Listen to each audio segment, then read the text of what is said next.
Hi everybody, Jessie here from jessiebanks.com, and I'm back with my final video as a guest designer here on the Greeting Farms YouTube channel.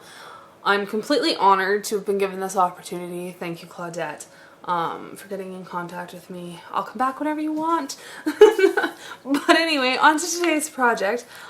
This one's going to be slightly different than the other one. We're still going to do some Copic coloring and some ink blending. But it's all going to be, that's my cat playing with his toy. Oh my goodness. It's all going to be voiced live. I'm going to have to go take that away from you, kitty cat. Because I broke my microphone, so I can't do voiceovers at the moment. So I had to completely come up with a different plan for today, but that's alright. So I'm coming in with, this is one of the remix stamps from the Greeting Farm, and it is the remix Brewtiful stamp, and I'm going to use these two images here. So I've already got them on an acrylic block. See, now I'm dropping things. That's what happens when I have to do them live, when I have to record it live. I'm going to stamp them onto some Inkadinkado stamping masking paper. Any masking paper you have will work fine. I'm also going to stamp them onto this piece of Neenah Solar White 110 pound cardstock. It's currently cut to 4 by 5 and a quarter. Wow, I can't think. So I have these on this stamp block, or on this block here, and I'm going to ink them up with Memento Tuxedo black ink. This ink won't ruin your Copic markers or anything like that. It's my go-to ink anyway. Some people use some other brands, but this is the one I've used since the beginning, so coloring will be a little bit different for me, as I normally don't color on this specific paper because I find it bleeds a little bit on me, but that's okay. So we're going to stamp them on here. There-ish. That'll work.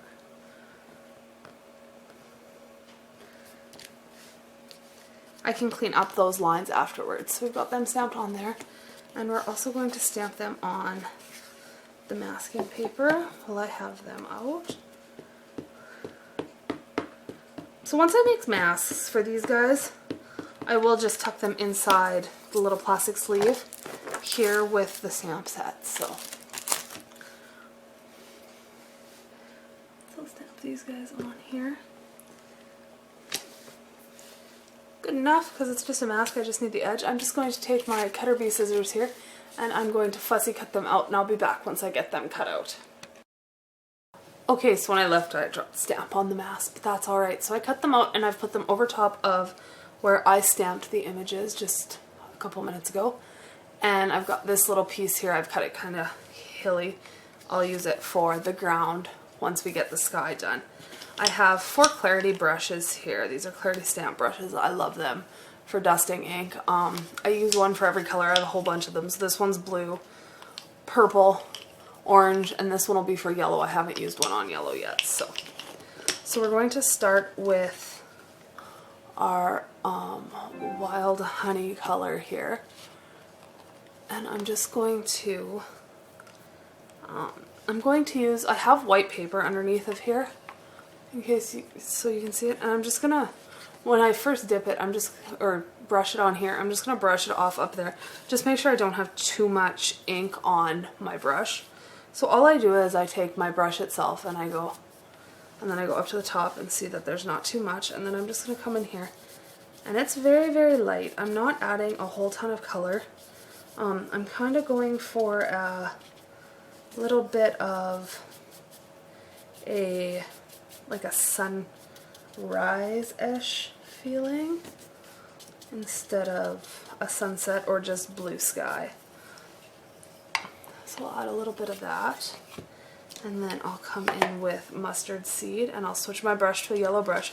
So what I do is, you can wash these, like they come in sets of 4, and you can wash them in between each color. I just made sure I have one for every color because I don't like cleaning brushes all the time and then I have to wait for them to dry, and I don't have the patience. So I'm going to come in and go over top of it with that wild honey color. And I know that it doesn't appear like you're putting a lot on, but when you pop the mask off after, you'll see how much color you've actually added to the image here. So I'm just kind of, when I go over top of them, I'm just making sure I blend them together Because when I do my grounding after, my grounding is going to be browns in a brown family, so you're going to see the difference between the brown and it'll cover up most of the orange or yellow color.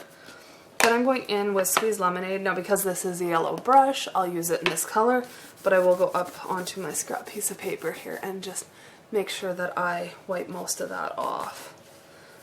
So this is a way brighter yellow, lots more vivid and bright and bold. And then we're just going to lightly feather it out so that when I come in with my blue now, I don't make too much green, because I don't want a whole lot of green in the sky.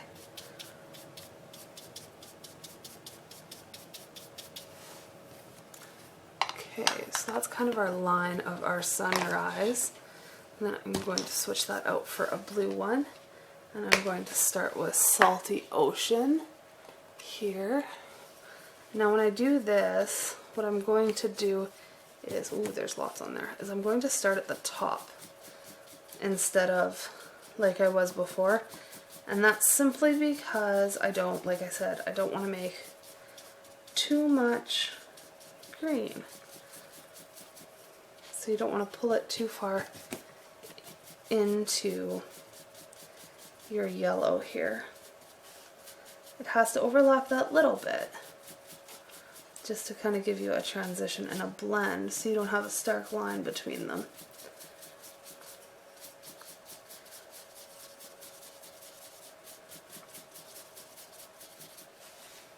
Okay, and then we're going to take that one out and go in with Broken China.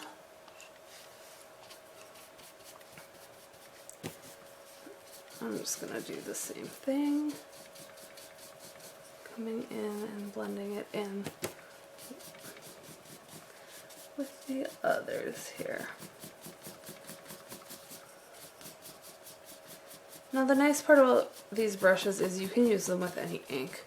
I use them with my archival inks, with anything but like pigment-based inks, basically. And that's simply because pigment-based inks are just so overpowering and thick, and I just don't care for them for this technique at all. If you try them and like them, that's awesome.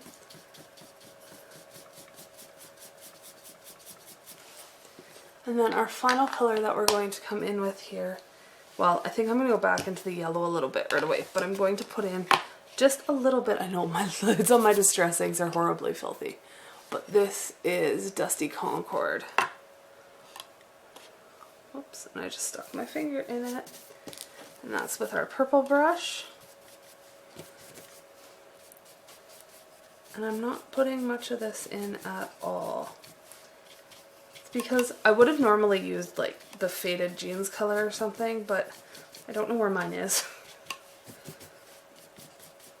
And I haven't been able to find it forever, so I'm just going to have to purchase a new one, I think. But if I go in light enough with it,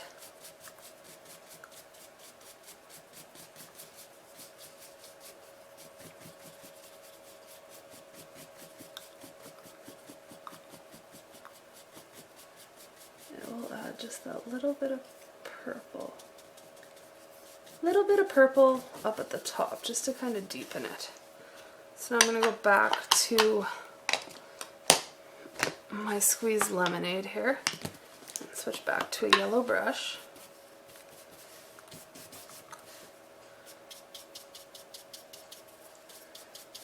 And just put a little bit more of that in there.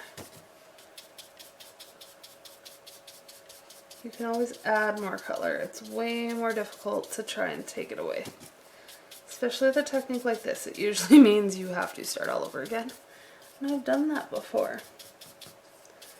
Multiple times. And I can guarantee I'll have to do it again at some point in time, so. Okay, I think I want a little more Wild Honey.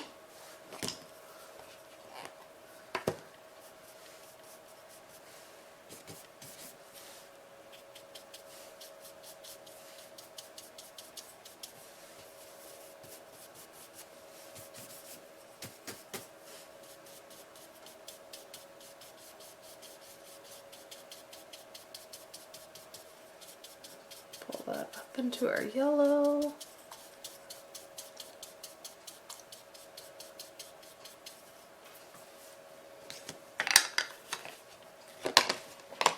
And you just go back and forth until you're happy with it. So this is Salty Ocean again. And the biggest thing to try and remember is to switch those brushes to whatever color it is you're using.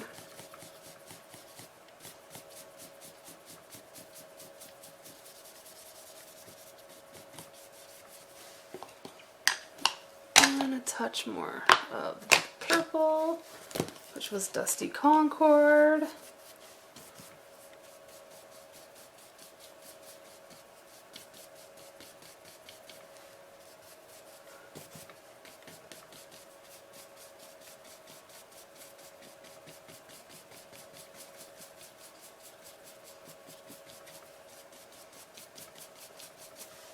Okay, I'm just going to give this a minute now so that I can make sure that my mask is going to stick here. So what I'm going to do is I'm going to put my mask over top here and create my grounding. And I don't mind if it comes down a little bit too far because I'm going to end up putting a ribbon there and tying a bow.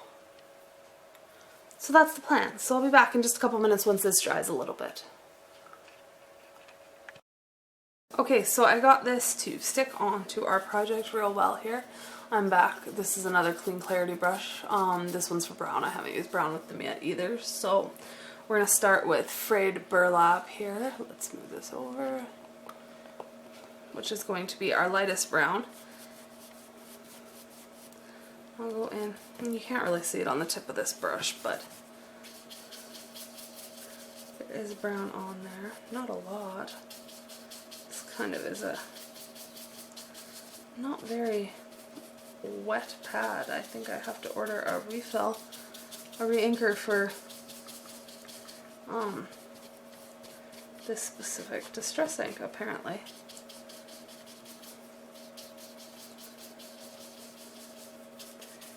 Next time I place a order somewhere that carries them or goes in somewhere that or go in somewhere that carries them, I'll have to grab myself one. There we go, that's getting better.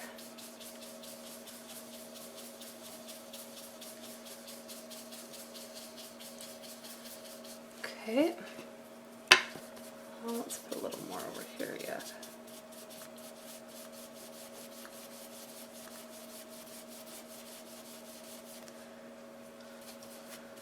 Something like that. And then we'll go into Gathered Twigs. This one's got a whole lot more color in it, so be a little gentler handed when we put this one on.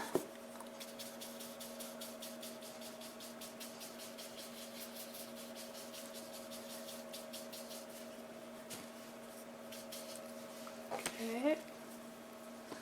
And then our darkest brown, because I am going to go in with some grays yet, is going to be Walnut Stain. Again, that's another filthy lid that I have. I think I re-inked this one not that long ago.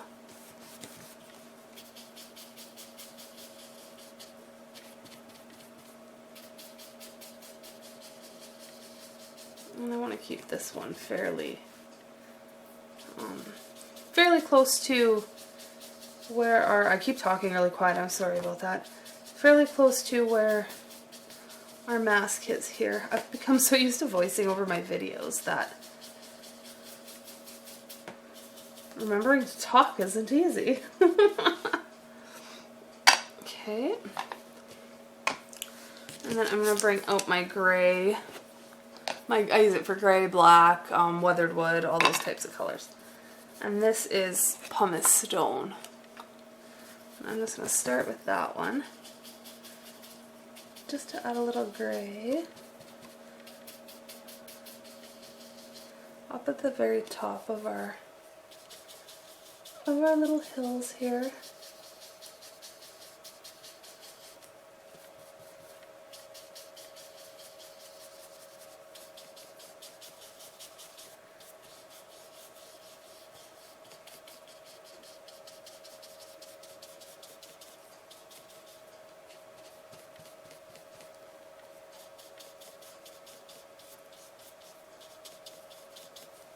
Okay. And then I've got Hickory Smoke.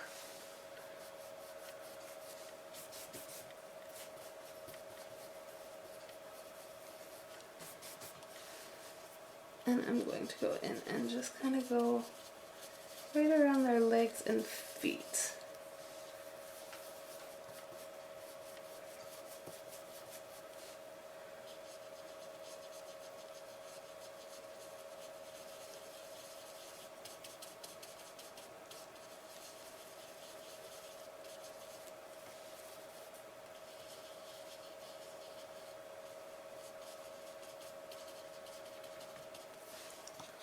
Okay.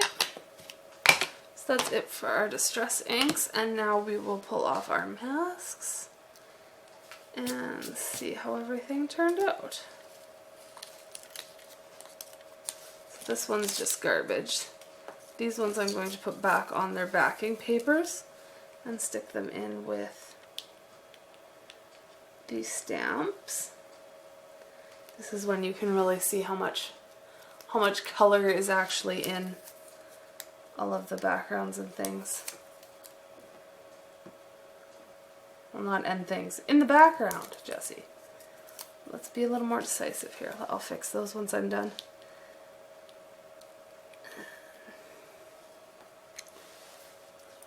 So I'm just going to give these distress inks a couple minutes to dry, and then we'll come in with our Copic markers and color up our images.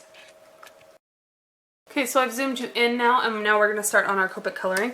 So I am going to try and keep this as easy as possible so that we can get it done fairly quick, because like I said, I can't voice anything over right now. So we're just going to go in with E04.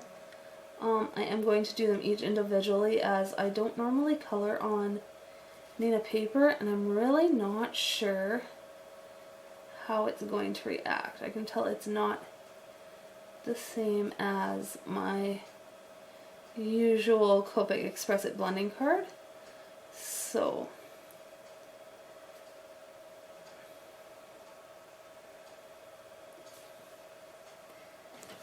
it's, yeah, most definitely better to do them one at a time. So E13 will be our next color. I hope this video doesn't end up being like 45 minutes long. I usually try and keep everything like 15 to 19 minutes, so fingers crossed if it's a little longer. I hope you enjoy it. Definitely leave any questions down below. Pop on over to my blog. I also have a personal YouTube channel if you're watching over on the Greeting Farms channel. And that'll either be linked below or it'll be linked to my blog, and over on my blog you'll be able to find the link to my YouTube channel. So this is E11.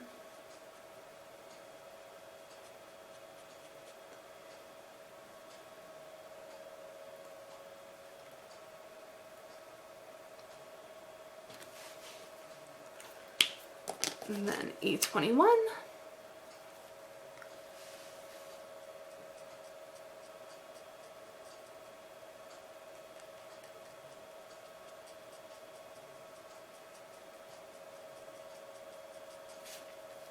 Oops.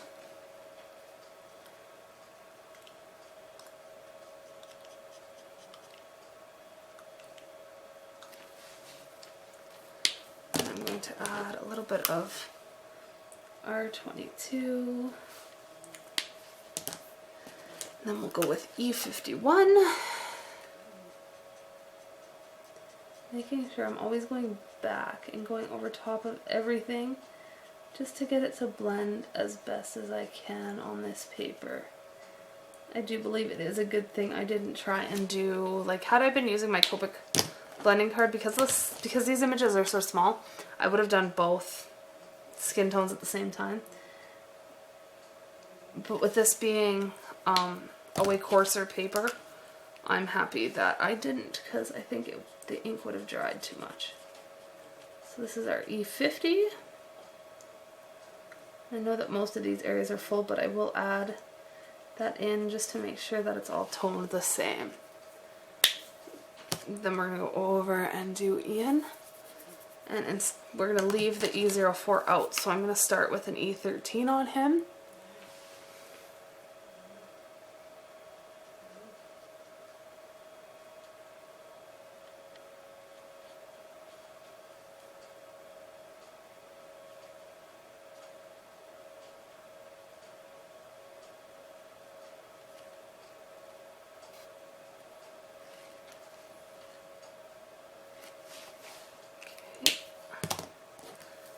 then E11.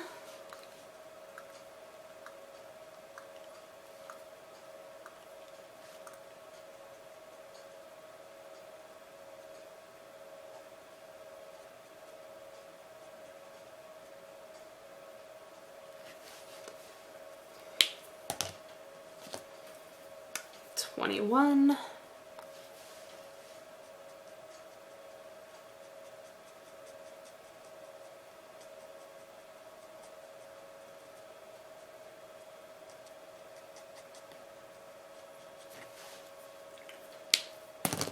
And I will put a little bit of R20 on his cheeks, not nearly as much as I do on the girls, but just a little bit. E51.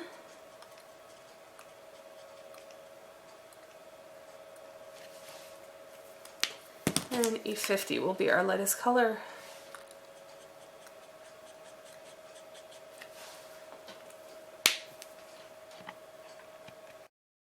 Okay, now we're going to color his hair up, and I'm going to start with E40, moment. I always work, or I usually work, lightest to darkest when I do hair, and that's simply so that I can get lots of definition in my strokes and they don't start to blend out, because I don't want them to. And that's all a personal opinion. Lots of people like to have their hair still streaky, but look, somebody's got a loud car.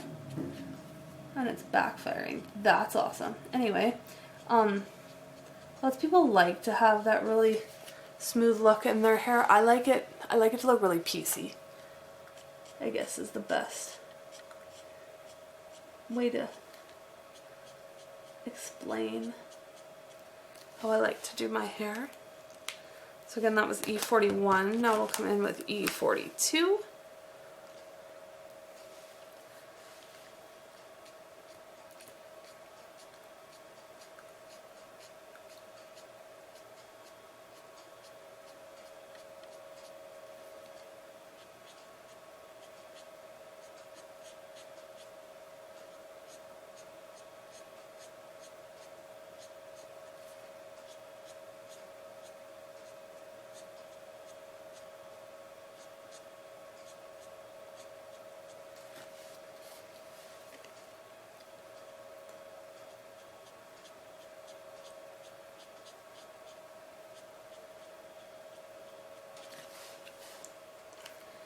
E43. You can see that when I color I get quiet and I can't help it.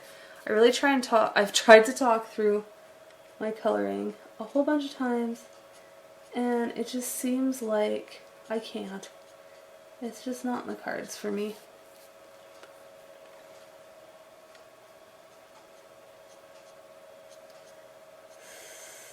It just seems so much easier to film it and voice it over, which I know lots of people don't like either, so maybe until I get a microphone this will be good for me to work on being able to do both options when I record.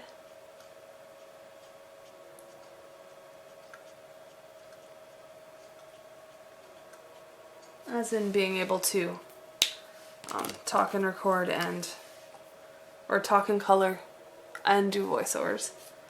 Because I know lots of people like one or the other. And some don't care either way, but... And you can see how, as I'm going through the hair here, my strokes are becoming a little bit shorter every time, so that I'm always getting that, where you can see all the lighter colors underneath of it. I don't want to go in and make them all the same length and just fill it all in so that you can't tell where the lighter tones were. I do find that this paper definitely grabs the marker a lot harder. I can't get quite as fine of strokes, and that's like here I blended it right in. I'm gonna have to go back with the E43 here and put a little bit more in so that there is that bit of transition that I was talking about, because I just took it all away.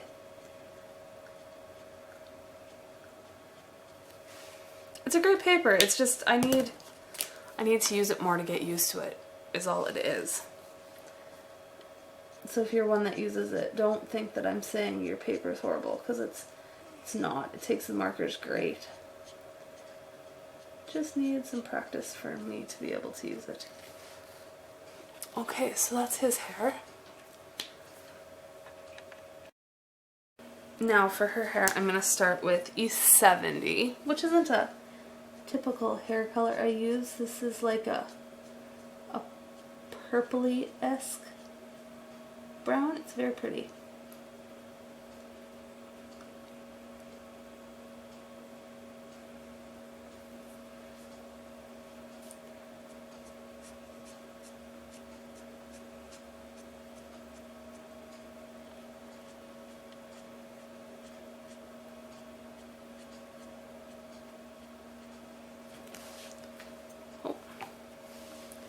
This little piece up here.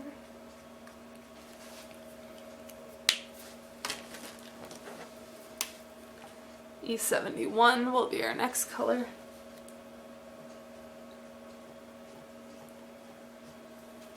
Now you can definitely tell how the hair goes based upon the artist drawn lines. They do a really good job of telling you that this is straight hair and this is what's supposed to be. Sorry, had to sneeze. This is what's supposed to be in front because it's in front of the face, and this is obviously behind her head, so you know it's darker and set back. I love when they draw it so it's really easy to follow and you're not going, what do I want to do here? I mean, those are fun too, but sometimes it's nice when they give you really good direction. The artist gives you really good direction on where you're putting your colors. So E74 is my next one.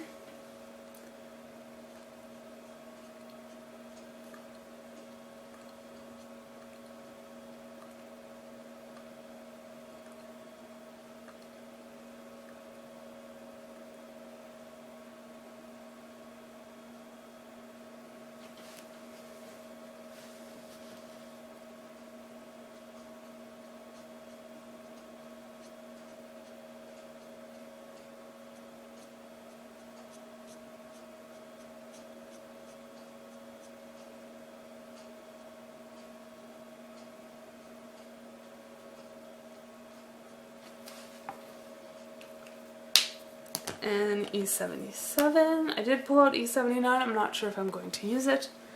We will see if I decide that it needs that little bit darker yet, and I don't think it's going to.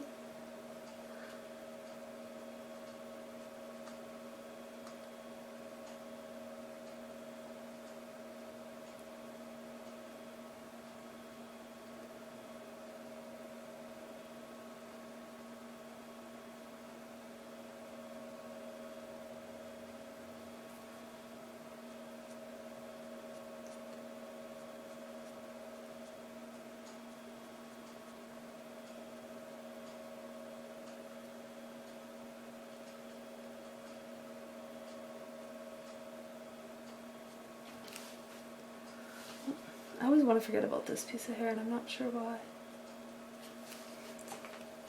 So there, I'm not going to go in with a darker color on her hair. So there, our hair is colored.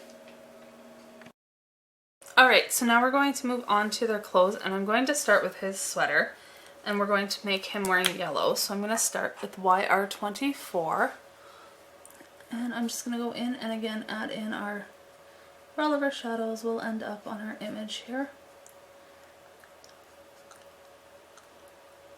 I'm not overly worried about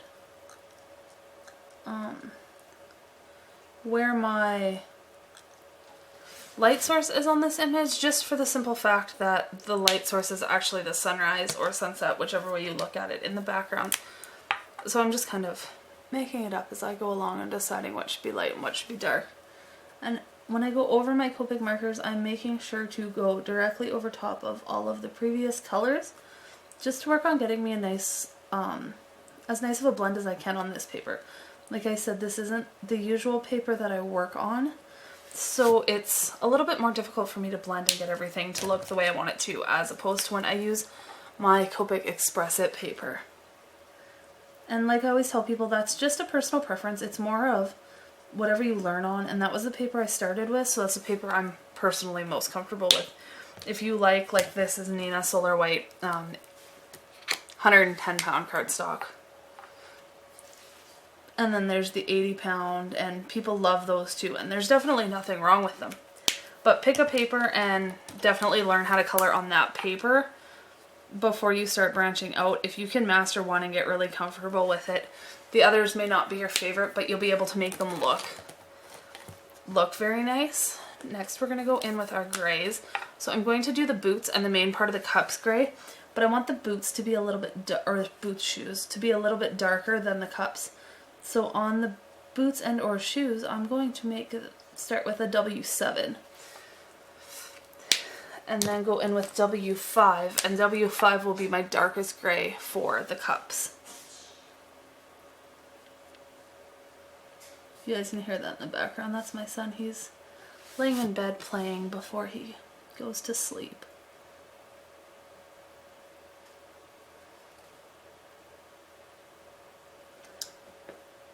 So that's our W5. And then W3. I can't remember if I mentioned it earlier in the video, but I broke my camera, so I can't record a voiceover. So I hope this video isn't 5 hours long by the time I finish, because I don't have the ability to speed it up and edit it down. So if you're watching a ridiculously long video, I'm sincerely sorry. W1 will be my lightest color, and I'll just blend everything together with that. Okay, and then we're going to do her shorts, and the main part of her tube as well as his pants are all going to be dark blue. So I'm going to start with B99. Let's try to keep our lids in camera here.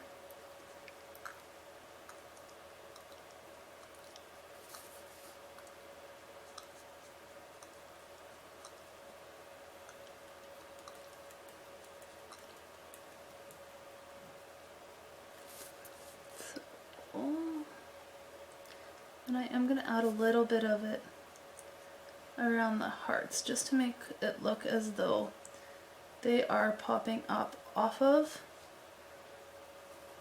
the hat a little bit.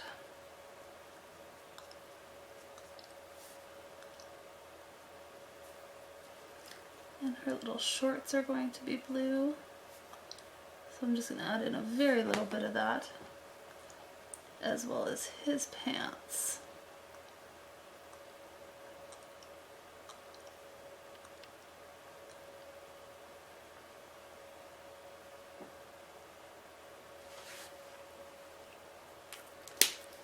And then B97.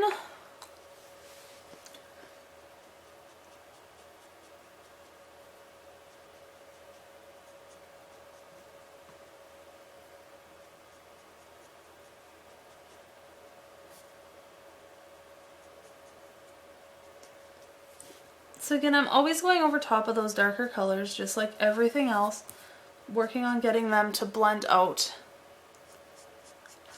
so that we end up with fairly smooth transitions between all of our colors as we get lighter and lighter. I'm only adding a tiny bit of it into her shorts as well as his pants, just because these images are smaller than your usual greeting farm images, because these are the Brewtiful images, so they're a little bit smaller. And I want to make sure that I still get a fair bit of variation through the shades in my colors as we're coloring everything in, so it doesn't all end up just looking like one solid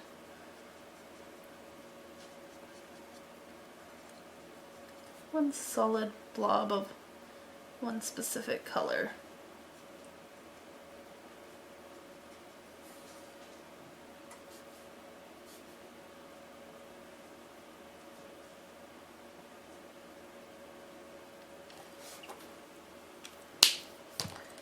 $93. Oh, wrong end.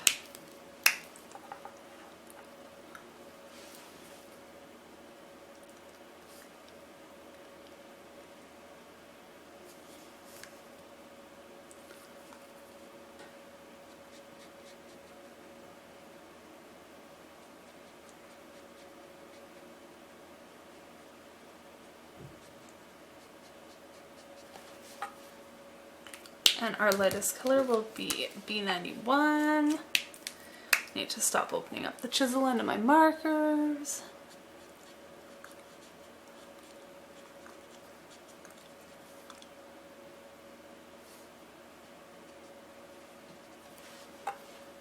Okay, and then we're going to do her shirt, the hearts, the sleeve on the coffee cup, all in a red. So I'm going to start with R89 and go in and decide where I'm going to put all of my darkest areas.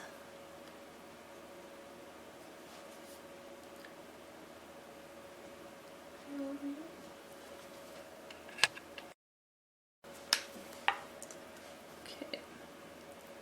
So I'm just following the artist drawn lines here, which always gives you a good inclination as to where your highlights and shadows should be.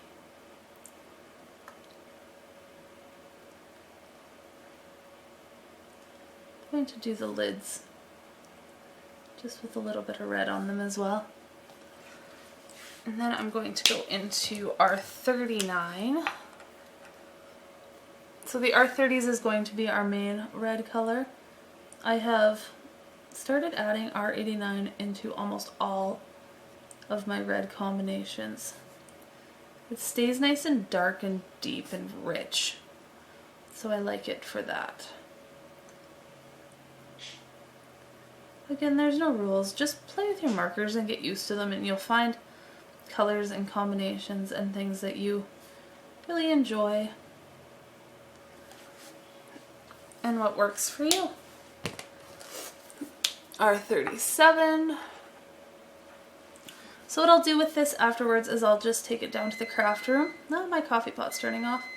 I'll just take this down to the craft room and I will put it on some foam tape and I will pop it onto an A2 size card base. So there will be about a 1/8 of an inch, 1/4 of an inch all the way around this entire panel that we've done in white cardstock from the card base.